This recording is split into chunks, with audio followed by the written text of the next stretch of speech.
When you're developing as children, the penis reaches maturity at puberty. Yes. That's when the penis reaches maturity, really. That's around 14, 13? 14, 15, they're Yeah. about 16 for some.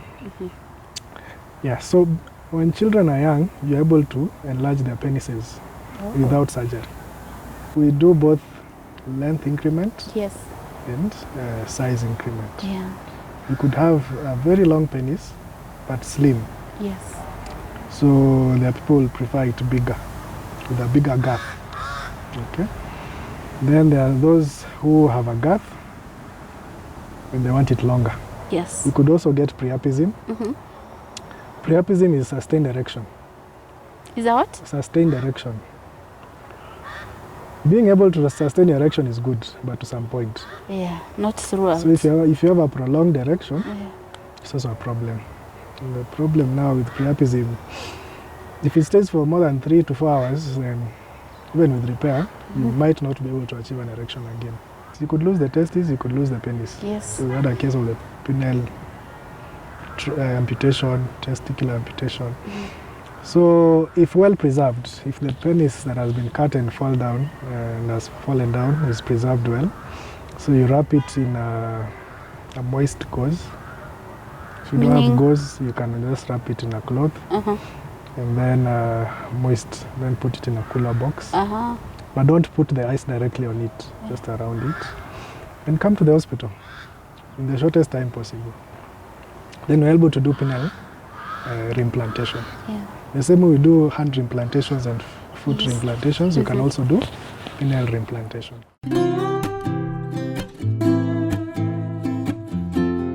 This is a continuation from last week when we spoke about FGM, and today we are here having another conversation about the doctors, you know, a biological name definitely, but for the case of me and you who don't want it to have very difficult terms, let's say, you know, it's a let's say we say penile enlargement. Penile enlargement. We say penile enlargement. So, Doc, maybe you can tell us what exactly this enlargement is for. And definitely my first question is it the enlargement? Is it the adding of the size and reducing? What exactly happens? Okay, now penile enlargement is basically increasing the size of the penis. Yes. And size is in two aspects. The length, okay, and the girth. The girth is unono wake. Unono wake. Si uwastadi. Unono wake. So we do both length increment and size increment. Yeah. You could have a very long penis, but slim. Yes. So there are people who prefer it bigger, with a bigger girth. Okay. Then there are those who have a girth and they want it longer. And then there are those without the girth and without the length. So they want both the length and the girth. Yeah. So we do all that. All that. Yes. When you're developing as children, the penis reaches maturity at puberty. Yes. That's when the penis reaches maturity, really. That's around 14, 13? 14, 15, they're about 16 for some. Yeah, so when children are young, you're able to enlarge their penises without surgery. How? Guys, I know you're getting surprised like me. How? Yeah, you're able to enlarge the penises without surgery, but when they are young. Yes. How young? 5 and below. Before puberty, really. Yes. Before you reach full maturity, you're able to, but below 5, the better. There are creams that you apply. Okay. The creams only work when you're young. It's medical. Oh yes. Yeah. Or even big people still use creams, but they fail. When you use creams after puberty, they don't work. Ah. You see, because now the penis has reached full maturity. Yeah. But when the children are still young, you can use creams or those testosterone tablets, whatever, to enlarge the penis at that age. Can I tell if my son or in the future will have a small penis? A small penis, so that I help. You can tell? So that I help them. Because there are ideal penile sizes per age. Oh. So depending on the age of your child, you can check the ideal size of his penis at that age. Yeah. Yeah, you can also tell if it will be big. Yeah, maybe that. Yeah, so creams, testosterone tablets, what have you, those things only work before maturity. Zinapeanwa in the hospital. By a physician. By a physician. Who knows what they are doing. Yes. By a physician, I mean a doctor. Yes. Not necessarily internal medicine. By a physician. Those who prescribe them more is pediatric surgeons. Yes. Sometimes they do them for medical purposes, either to reconstruct. You know, there are children born with what we call hypospadias. They have holes. Oh, yeah. Below the penis, along the shaft, they have holes. So sometimes we give these medications to try and enlarge the penis so that you have more tissue to work with as you're reconstructing the holes. But we don't recommend you use creams and what have you to enlarge your baby's penis. Yes. For no medical indication. Yeah. But the reason I mentioned it is that the creams, the tablets, what have you, after puberty, really... They won't work. They don't really work. Yeah. It's more of marketing. Wanaume wasindanganywe. It's more of marketing, but if they work, maybe to a very minimal extent. Yes. But the majority have been shown not to work after puberty. Okay? So once you now you attain full maturity, now the options that we have for enlarging the penis, let's start with the length. Yes. The Chinese, I've seen them try weights. Lile weights is a gym. But also when the gym kuinua, you're not going to the gym to lift the weights. So they tie weights on your penis. I think you've seen those videos online. Yes. You've seen men dancing with weights on their penises. It's a method of penile enlargement. Yeah, to lengthen to increase the length. My goodness. It's been shown to work. Yes. Yeah, but now it becomes very difficult to do it practically. Yeah. Some have come up with penile expanders. Penile expanders are basically something you wear that you're able to, it's able to give that traction force. So you're able to pull on your penis. Even in the trouser, you're able to pull on your penis for a long period of time. It increases the length. Yeah. Doc, let me ask. So we have the penis, right? Yes. So if I tie something as it enlarges, zitarudi? No. When you get a fracture. Yes. Long time ago, or rather in facilities where we do not have the metal, the implants. If you get a fracture of your thigh bone, then you're able to put a pin here and then pull your leg and put weights at the end to try and straighten the leg. Oh, yeah. Okay, so as you straighten the leg, as you straighten the bone and this other bone, then we're able to, the fracture is reduced. Basically, it means that now your leg can heal. Yeah. Now the same principle has been used to increase height in people. Okay? When you have, let's say you have fracture of your tibia, or your leg bone, and then you lose a section of that bone, then one leg will become shorter than the other. Yeah. So we have a technique called the Elizarov technique. Just a metal frame, and then we're able to give traction to your leg to allow. So as we pull every day, then new bone is laid. Then as we continue pulling, new bone is laid. Yeah. So as we do that, then we're able to get length. Yeah. More or less the same principle, really. Yeah. So as you pull, you're able to increase some length. Yeah. However, now those are non-surgical. Yes. They don't work to some extent that much. So they just give you very significant, very kidogo, or very little length. Now, surgical. If you want to have a big penis today, then you need surgery. Okay. And even with surgery, it doesn't enlarge on that same day. Yeah. Okay. So there's surgery to increase the length, and there's surgery to increase the girth. Yeah. So the surgery we do to increase the length is that we're able to achieve about 2 to 3 centimeters in length from surgery. So we're able to cut just below your pubic bone and bring out the penis. The penis and the clitoris are more or less the same, have the same anatomy. Yeah, there's still a huge chunk of it on the inside that we don't see. So we're able to bring out the part that we don't see and pull it out surgically. And then now we're able to achieve about 2 to 3 centimeters in length. That is significant. Someone might say 2 centimeters is not significant, but it is significant. Yeah. Because you'll find there are men who really want that extra centimeter. Yes. That extra inch. Okay. Then after we increase the length, then you can also increase the girth. There are various methods to increase girth. You could use surgically, you could use dermal matrices, basically the special materials, biological materials that are produced that we could wrap around the penis, Yes. the fascium here, to increase that girth. Or we could just use fat-derived stem cells. You just get some fat from your tummy, we process it and get the stem cells. The very stem cells we are injecting into the G-spot can be injected into the penis to give you that penile girth. Because these cells, though they are fat cells, but they are fat stem cells, they'll be able to change and become penile cells and give you that increase in girth. Yeah. Yeah. So that's the way we enlarge the penis. When you do all those things, it works.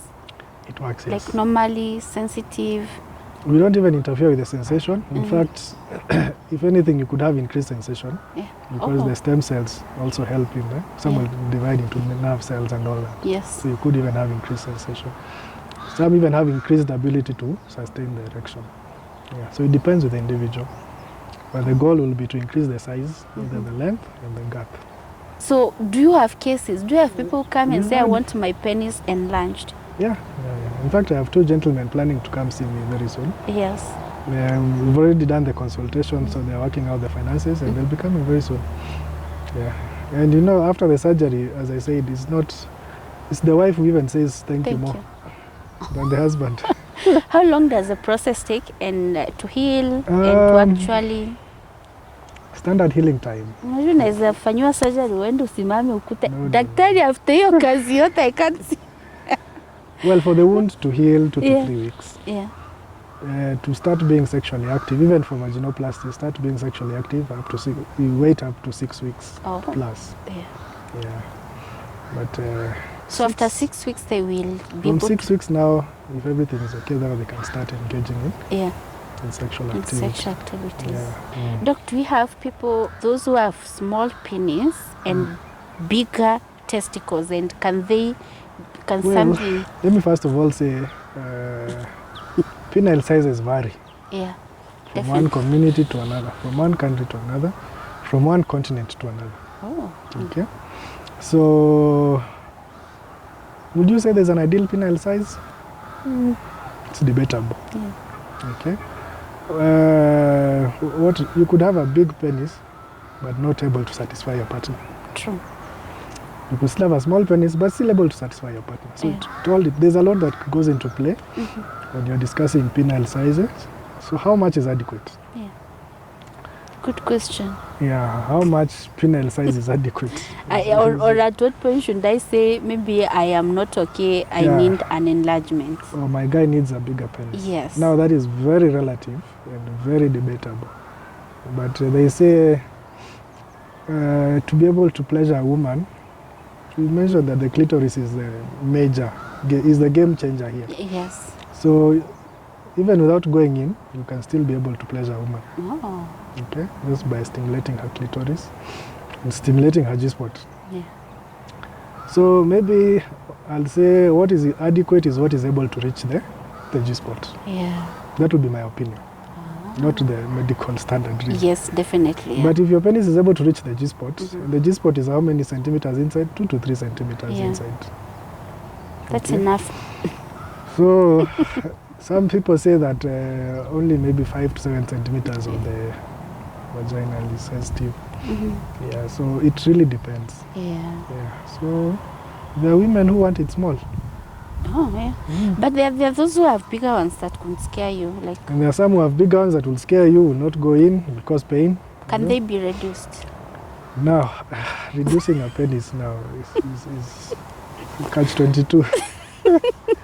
Because see, number one, there's nothing wrong with that penis.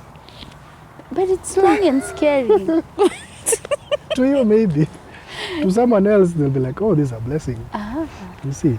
Yeah. So you'll reduce it, then you divorce, then what next? Then you find a woman who wants it big.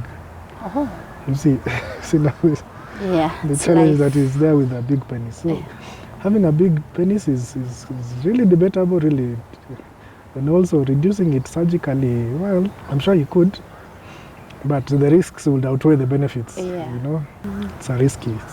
You could lose the ability to erect. Oh, You know, it could heal with very bad scarring, with very bad angulation. Yeah, true. Ukiangalia na huku. You know. Yeah. And to begin with, there was nothing wrong with it. Yes, No. true. It's not the same as now increasing. When increasing, and even when we increase, we do not cut the penis Yes. and add tissue. No, we basically free it. We free it from the wall of the pelvic bone, Yeah. the pelvis. We just free because the penis is suspended by a ligament. Yeah. Okay, so we just go and release that ligament a bit and pull out the penis. We don't cut it. Yeah. Then you inject now the. Then we pull it out and inject the fat. Yeah. But you see now reducing will involve cutting. Yes. Yeah, because you Really, can't reduce, there are no medications to reduce the size. You'll have to cut and reduce. And you see now, for you to cut, you'll also have to cut the urethra. Ah, yeah. You see? Which is dangerous. And cutting the urethra now, you could get urethral strictures. Yeah. Urethral strictures is the urethra closing up.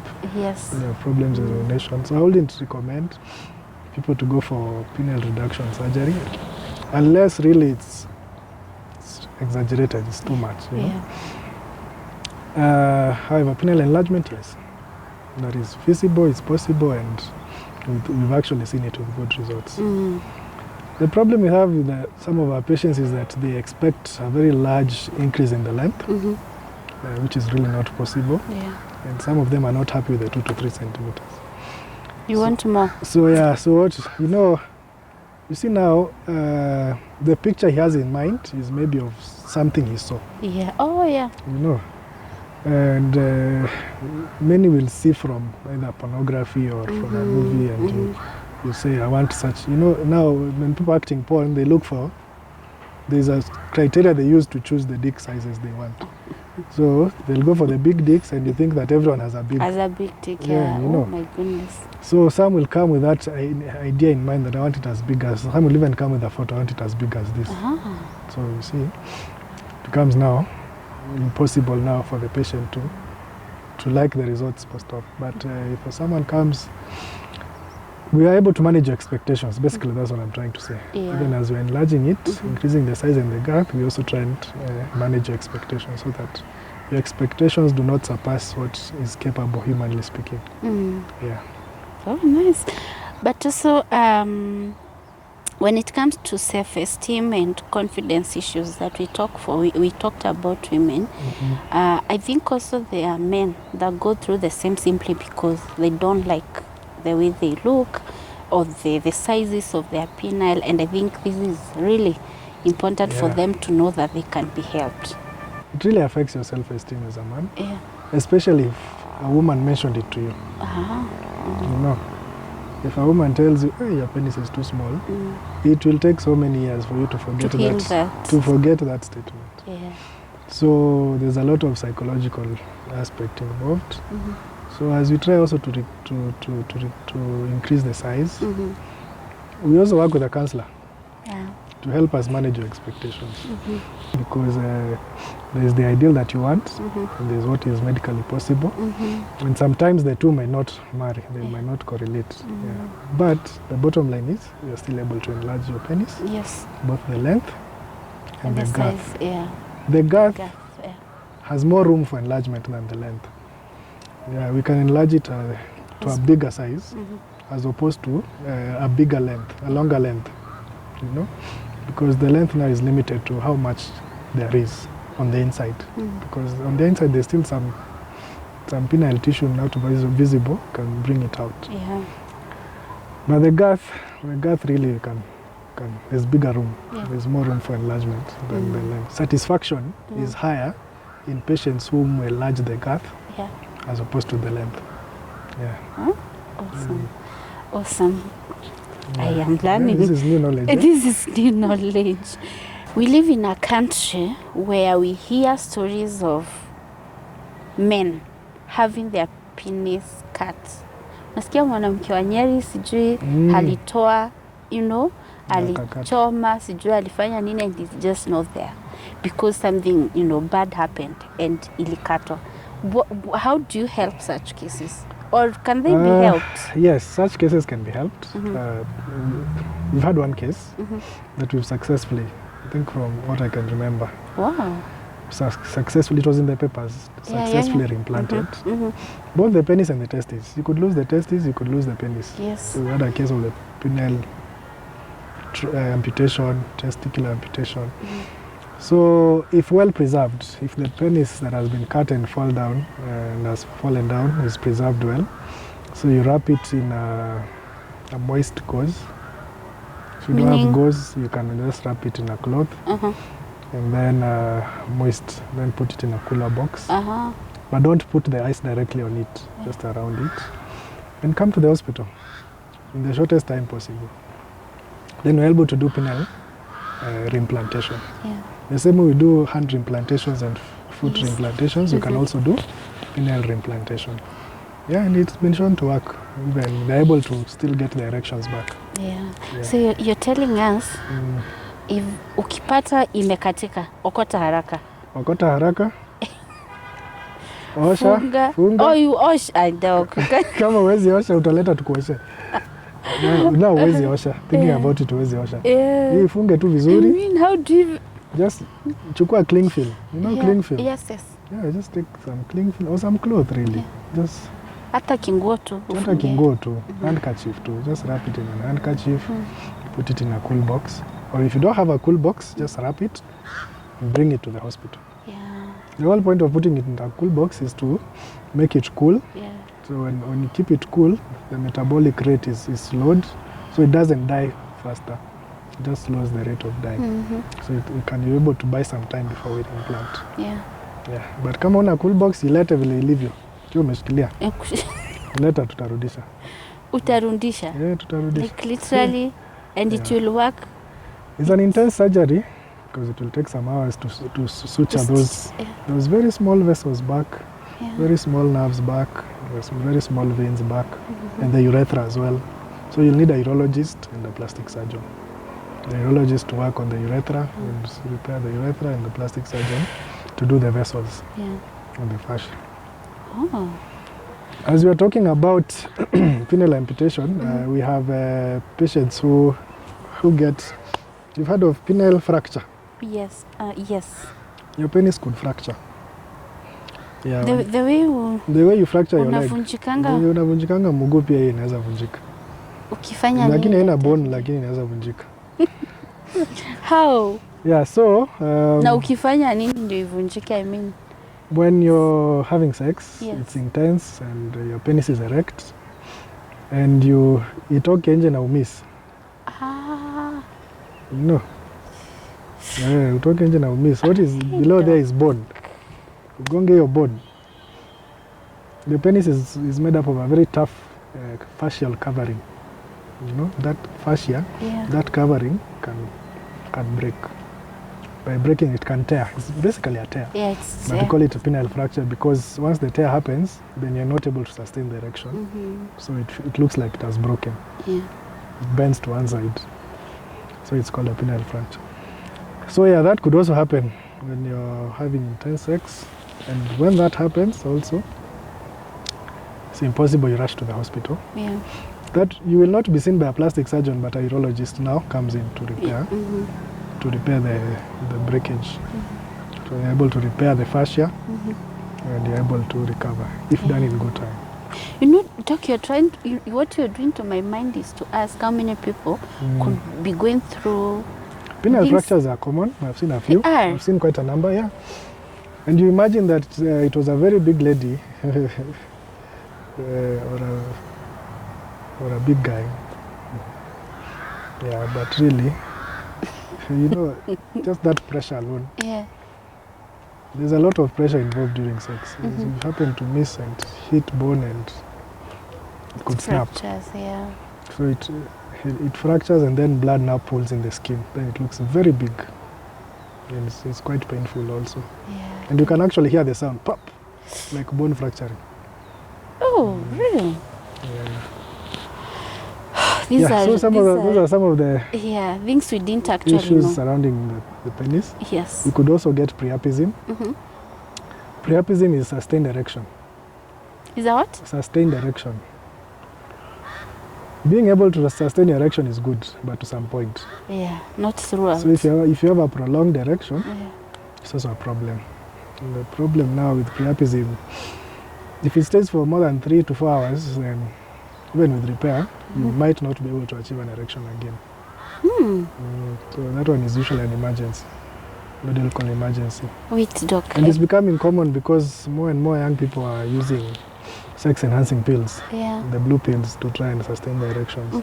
Someone wants to still have a sustained erection after orgasm. Oh. You know, Yeah. they still want to have a sustained. You know, like women are able to have multiple orgasms. Yes. Some men also want to have multiple orgasms Yes. without the penis falling down. They want to sustain that erection through and through, and they end up getting priapism. Medically, you could get that from people with sickle cell. Do get that from time to time because Yes. blood can pull in and not able to go back. Where? Yeah. These are hard conversations. Yeah, it's important to have them also Yeah. to be able to create awareness Yeah.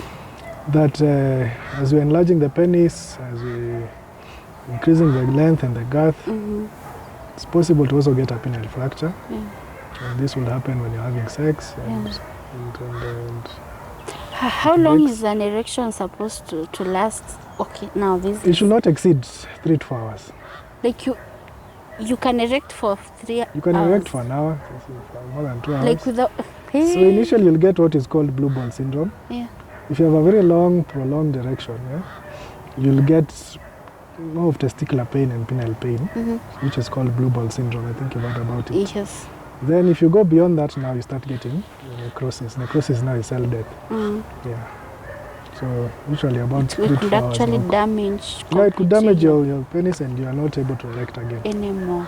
Oh. Yeah. So it also it's actually a good conversation because you know we are living in a time where even old men themselves are using the pills. Now the problem with the sex enhancing pills is getting the dosage right. Yeah. Yeah. Many people are not able. Many people self-medicate.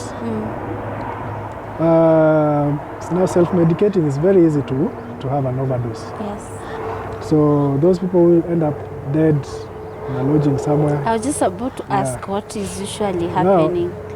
it's the same medications that doctors will prescribe. Yeah. Now the only problem is that someone overdoses without knowing, Yeah. because you require a very small amount, a very small dose to get an To be erection. able to hear.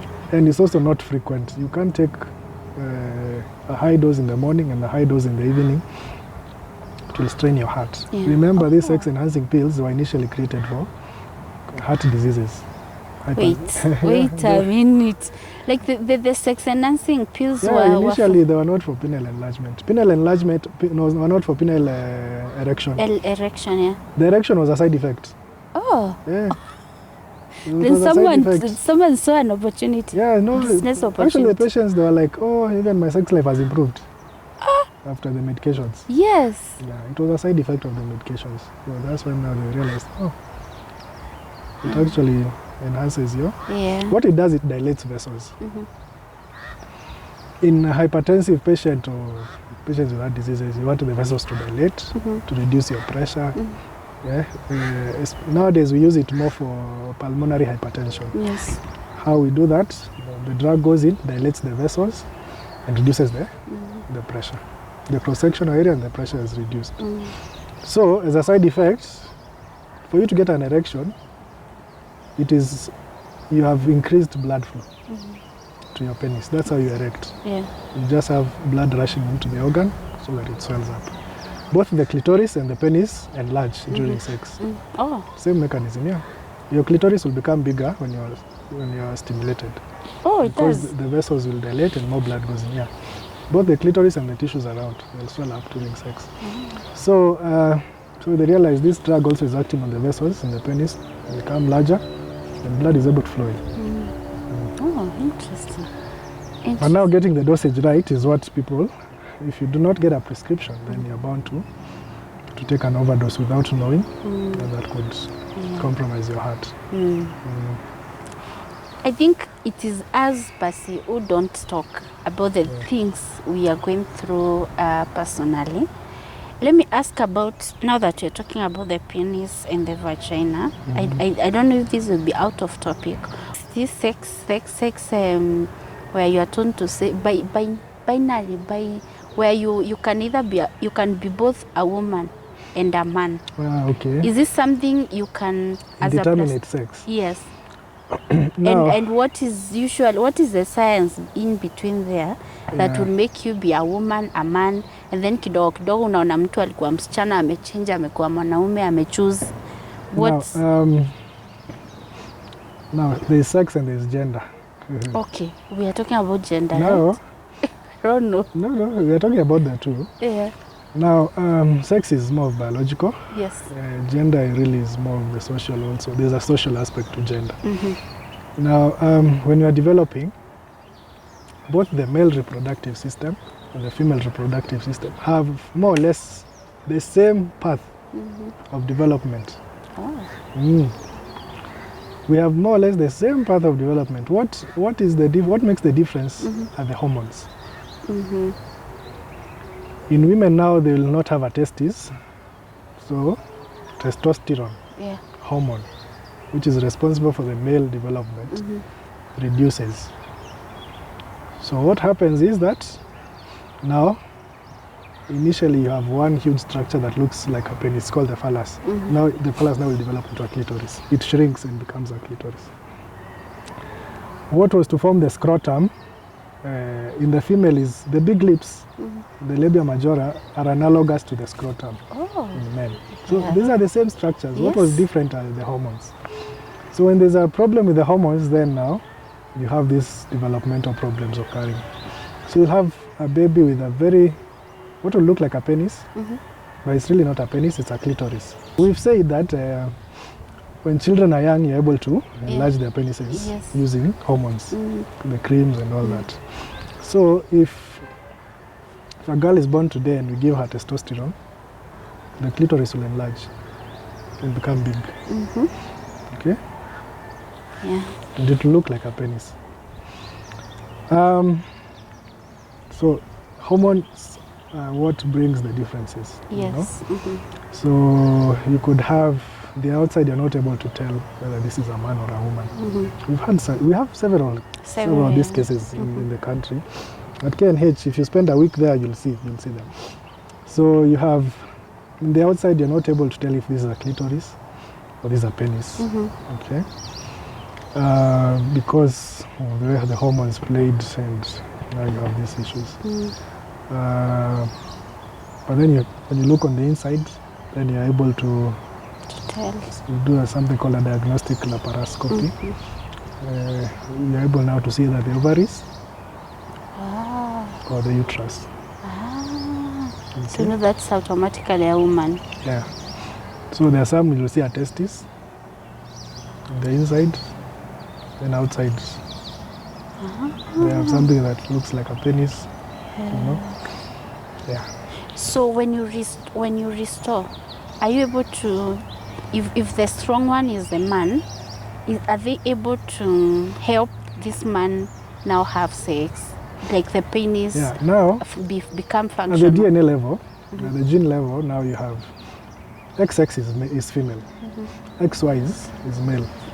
Then you have now these genetical errors that can occur. You could have XXY, you're female with a male component, something like that. Now those ones now will have both sex organs. Yeah, so they're quite technical now, operations determining which sex to assign. Surgeries are called sex reassignment surgery or assignment surgeries. Because now you have to look at, there's a lot that will go into play, because how do you raise this kid? Do you raise them as a man? Or as a woman? As a woman. So you have to determine which of the sex is more superior. Is it that they are more female than male, or they are more male than female? Then you're able to work it out. But I don't think you can have two predominant male and female organs, really. One will be more superior than the other. Pediatricians are the better place to talk about it, pediatric surgeons rather. But even we in plastics now, that's where we come in now. In the reassigning. Oh, you're because the one we are that the ones now will to reconstruct. Yes. Together with the gynecologists who've done now, who have specialized in gender reassignment surgeries. So we come in now, plus the pediatric surgeons. We come in now and try to see now, okay, is this kid going to be male or female? Or female, yeah. Guided by the genotype, the genes, and the most predominant organ, or rather structures, whether the male or the female. Yeah. So basically, the human body is controlled by hormones. If I inject you with testosterone over a long period of time, you'll get beards. If you get beards, your voice will turn into a horse voice. Oh, it will? Yes. Then I'll develop a penis. You'll not develop a penis, but your clitoris will grow to the size of a penis, especially if you're young. Yeah. Oh, this is interesting. This is interesting, yeah. Men, if you inject us with the estrogen, or if you block production of testosterone, number one, we'll get erectile dysfunction because now we can't erect. Okay, we'll get man boobs. Oh. Yeah, we'll grow boobs, and our voice will also change. Now that is what is happening in the world. These men who want to change into women. So you'll have them inject themselves with estrogen. It will work on the voice, make it more feminine. They'll get breasts. They'll even go ahead and augment the breasts with implants. Yeah. They'll get fat deposits into the butt regions, and also augment with implants and all that. Yeah. They become women automatically. They become women, and they're also able to. We're also able to surgically change your penis into a vagina. Oh. Like you modify your. Ikawa unaundiwa gari tu unaenda tu unaundwa mwili mzima. To change your male looking. Yeah. And create a vaginal canal for you. Yeah. And still maintain the sensation. Awesome. I think there are a lot of things you can do. Yeah. Most of them very ethical. Yeah, I was just about to ask now. Question number one: are those things ethical to do to someone? All these things depend on number one, culture, religion, yes, and the laws of the country. Yeah. So laws, number one, basically, you have to be guided by the laws of the country. Does the country have laws that allow sex altering surgeries? So if your country doesn't have those laws, then you can't perform the surgery. Yeah. Okay. For example, in Kenya, if I wanted to change and become female, I don't think we have really laws that guide on now doing the surgery. If I was born male and I'm confirmed male and I want to change into a woman, in Kenya, really our laws they're not clear. But if it's a child, hakuna hizo sheria. Yeah. But if it's a child really and we are trying to determine the sex, then but in the process on working on the laws also. Now, religiously speaking, it's debatable. It depends now on why you want to change. It is wrong. It is wrong, Doc. Let's say from my side, as a born again woman who really Christianity will tell you it's wrong. Yeah, I honestly will say if you are born a man, are. But you know it's debatable. It is, yeah. Because if I feel I'm a woman, but I have a penis. But how are you feeling you're a woman and you have a penis, really? Yeah, that's what I'm saying. It's very debatable. Yeah, it's debatable. And our opinions do not count, really. Yeah, definitely. Yeah, so I agree. It just varies on the patient. You could have a patient coming and they want you remove their breasts. Yeah. Because she decided to transition to a lesbian. So she wants that male appearance. Yeah. Oh my God, these are difficult. So do you do it or do you not do it? No, it's a breast reduction. It's the same procedure. It's just breast reduction, really, or a mastectomy. Mastectomies are done on women with breast cancer, but now this one comes. But if I was a doctor and they tell me the truth, what they want, I won't do, unless they lie to me. But doc, I won't just cut your breast because you want to be a lesbian. What if tomorrow you? So what is it that will prevent you from removing those breasts because she wants to look like a man and she's a lesbian? That will make you not do it. And then what is it that will make you remove those breasts because I have a gene that predisposes me to get breast cancer. So if a girl comes and tells you I have a gene predisposition and comes with fake papers, you'll do it. You will do it. That one you will do it because you You know will it's do the your work. mastectomy, you'll remove the breasts. Yeah. And she can also come and say, okay, I don't like these breasts, remove them. No, that one I won't. It's debatable. Yeah, it's Let me debatable. not I comment on agree. it, but it just depends on the individual. Yeah. Maybe if as we wind up, what are some of the questions that people ask you as a plastic surgeon that you find interesting, but really you wish people know? Like you can be helped one, two, three. What are some interesting questions? Someone comes and tells you, Daktari, I don't like the size. They've never heard of GM. Yeah. But they tell you my clitoris is small. Oh. I want it bigger. Wait. The same way we do penile enlargement. How do you know that? How do I? She look at photos, porn and all that. Yeah. She tells you, okay, my clit is small. Do you think people are so exposed on pornography? I don't know. That changed their minds? You know, it's not just pornography. People talk, women talk, people interact. So one way or another, you'll find out that maybe I need a bigger clitoris. Oh. Some will think having a bigger clitoris will increase sensation, you know?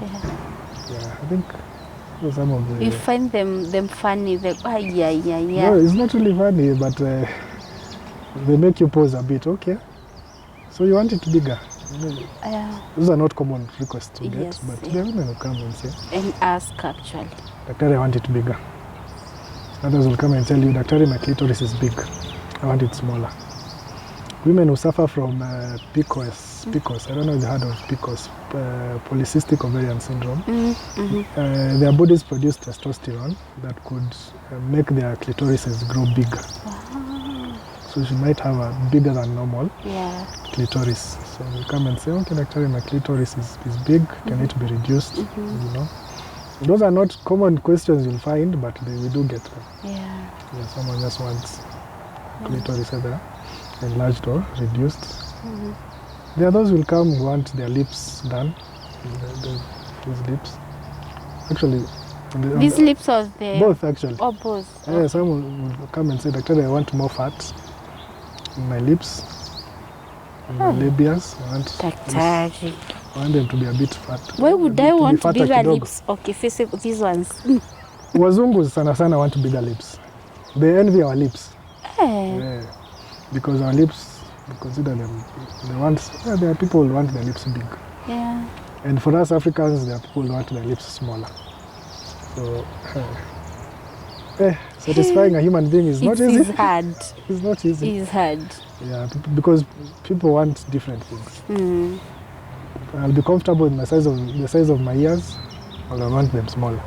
Yeah. I'll be comfortable with my nose, I'll want it smaller or bigger. You know? It just depends. It just depends. As a plastic surgeon, we always say, have an open mind. Yeah. With every patient, you approach them with an open mind and try as much as possible for your opinion. Your opinion in that point does not count. Yeah, true. I agree. The same way you say the customer is right, the customer and you're correct. There are people who will tell you that you should not do a breast reduction. And yet you have very big breasts that are giving you back pain. Yeah, back pain. Yeah. You see? But I thought our time would allow so that we do breast, but I can see it's getting cold. Yeah, so if to some people breast reduction is a sin, but it's causing pain. It's changing what God created, right? It's changing what God created, but it's causing pain. Yeah. It's causing backache. It's altering your posture, your walking style. Yeah. It's even affecting breathing for some women. There are women with very big breasts, they can't lie on their back. The breasts squeeze the chest, they're not able to breathe. But there are people who will tell you that's wrong. Yeah. So will you do it or will you not do it? If you come from a church that says you should not touch, you see. Yeah, so it really varies a lot. That's interesting. This is an interesting. Last question, Daktari, and this is about you as a person, like Daktari. What's that one thing you've done that has been 2 questions has been so successful that you felt, I think this one, maybe a surgery, maybe you helped someone and you really felt nice about it? Or what does success mean to you in your career as a young man? Success in plastic surgery is patient dependent. Getting patient satisfaction is what really matters to me as a plastic surgeon. Yeah. There are times you'll do an operation and you as a surgeon, you see now, they say the most difficult person to please is a plastic surgeon because we always aim for perfection. True. And what is perfect to me, or what is perfect to my patient, may not be perfect to me. Yeah. My level of perfection might be much higher. Higher, yeah. But it doesn't really count. It's the patient's, it's what the patient really wants and what the patient appreciates. So that patient satisfaction is number one.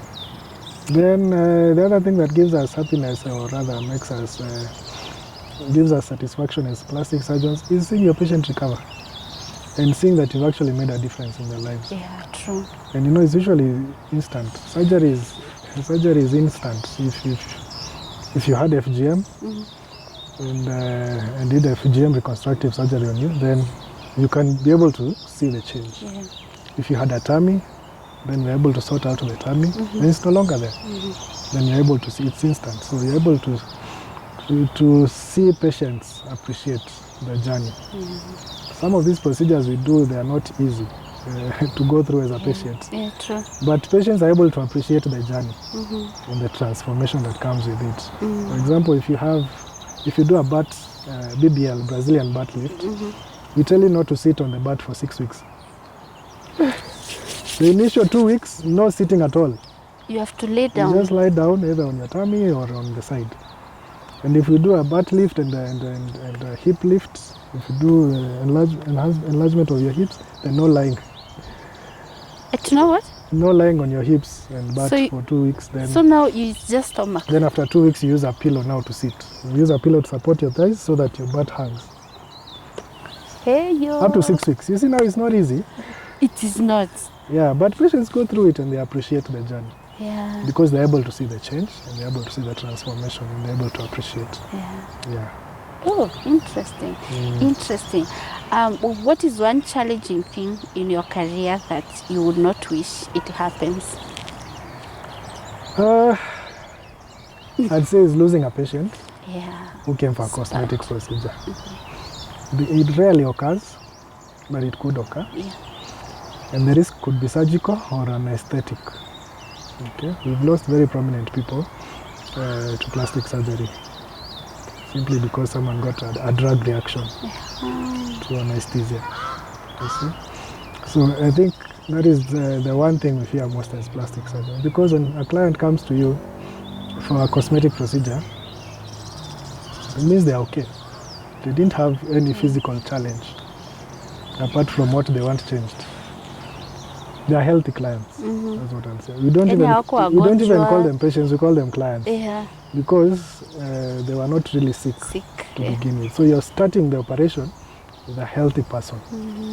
Someone who came walking, signed consent, all that, they're okay. Like even without the surgery, they'll still live their full life. Yeah, but as plastic surgeons, that is the one thing we fear. Losing a patient to a cosmetic procedure. Basically losing a client. Just generally as a doctor, losing a patient is devastating to any doctor. But now losing a client who came for cosmetic procedure is even more devastating, both on your emotion, on your emotional well-being and mental. So it can make you even quit the practice. We've had plastic surgeons quit because of something that happened that was beyond their control. And but it happened, and you lost your patient. You know, they say when lawyers make mistakes, their clients are in jail. Their clients end up in jail. But when doctors make mistakes, their clients end up dead. Yeah, dead. Yeah, true. Okay. I'm trying to imagine someone who came for an hip enlargement. Moja inakuwa kubwa, ingine inakuwa ndogo. No, those are small issues. Those ones they are manageable. Those ones is very possible to avoid. Yeah. But we are talking of losing a patient to situations that were beyond your control. For example, if someone came for surgery and they got a blood clot, Yeah. like a week or 2 weeks later, or they got a blood clot within the period of surgery, or they got fat embolism. As much as we work towards avoiding them, they can still happen. The very few that do happen can happen to you as a surgeon. So it's being able now to gather yourself from that and still soldier on. It's not easy. Awesome. Interesting. I've learned a lot today. I hope you guys are learning. Maybe Daktari, as we wind up, your last Let me wind up by saying that as much as plastic surgeons, our greatest fear is losing patients from situations that are beyond our control. Let me emphatically state that cosmetic surgery is very safe. Yeah. In medicine, we call it aesthetic surgery. If you were to publish a paper today, or if you go through most of the paper, you will not see the word cosmetic, we use the word aesthetic. Aesthetic is a medical terminology. Aesthetic surgery, right from liposuction, okay, to Brazilian butt lift, to breast enlargement, breast reduction, all these procedures are considered cosmetic. They are very safe procedures. Many women and men fear to undergo cosmetic surgery. Really, there is no reason to fear. These are safe procedures done by professionals, okay? And before you do one, it's important to do a background check on who you're dealing with, who is your doctor and all that, because you still have quacks. You still have people who have not specialized in plastic surgery attempting to do plastic surgery procedures. We have backstreet vendors who do cosmetic procedures. They may not be the surgical ones, even these non-surgical ones. We still have so many people injecting Botox, injecting fillers, and who have no idea how to deal with a complication if it happened when they're injecting you with Botox, when they're injecting you with a filler, and such kind of thing. So it's important to know who you're dealing with. Are they certified? Are they qualified? Are they trained? Then once you've ascertained that, then it's something I'd like to say that they are safe procedures. Done in the right hands, very, very safe. My own relatives. Yeah, true. My own relative, I've gone through it. Oh! Yeah, I know several friends and several relatives who've had plastic surgery done on them. So I would also not mind doing it on myself. Having it done on me. Yeah. If I had a tummy and I wanted it reduced and I've tried running and it's not going away, then you can do the tummy. I can do some lipo on myself. Hallelujah. Or if you are obese, then lost weight. Yeah. And you have excess skin, then you can do the tummy. You can still do the tummy tuck. Yes. So they are safe procedures. And I think that's the one thing we need to emphasize. They are very safe procedures. Done in good hands. They are very safe procedures. And they are affordable also.